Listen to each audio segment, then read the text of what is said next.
আসসালামু আলাইকুম। সবাইকে স্বাগত জানিয়ে শুরু করছি আজকে নতুন একটি ভিডিও।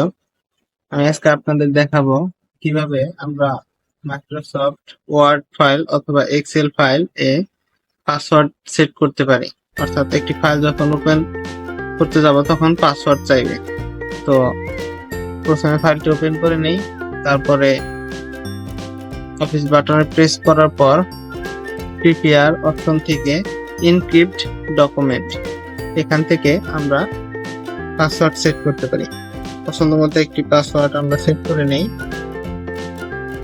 ইন্টার পাসওয়ার্ড দিই, পুনরায় সেভ।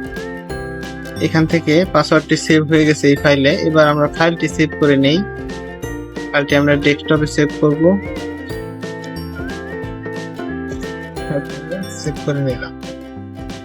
আচ্ছা, এবার আমরা এই ফাইলটি কেটে দেই।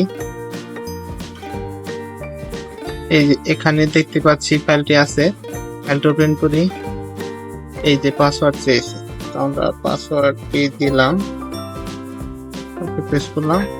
এই তো আমরা ফাইলটি ওপেন করতে পেরেছি। একই ভাবে আমরা এক্সেল ফাইল আমরা যদি পাসওয়ার্ড সেট করতে চাই,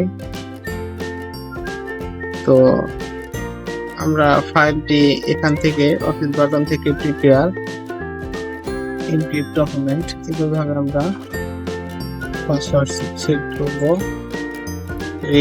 পুনরায় পাসওয়ার্ডটি দেই, ওকে প্রেস করলেই পাসওয়ার্ড সেট হয়ে গেছে। এবার সেভ ফাইল দিলে এখানে আমরা ডেস্কটপে সেভ করে নিলাম। ফাইলটি কেটে দেই। এখান থেকে ফাইলটি দেখতে পাচ্ছি ফাইলটি ওপেন হওয়ার আগে আমাদের কাছে পাসওয়ার্ড চাচ্ছে। আমরা পাসওয়ার্ডটি দিলাম, ওকে প্রেস করলাম। এই তো ফাইলটি ওপেন হয়ে গেছে। তো এইভাবেই আমরা পাসওয়ার্ড দিয়ে কোনো ফাইল সেভ করতে পারবো। এরকম আরো ভিডিও পেতে আমাদের সাথেই থাকুন।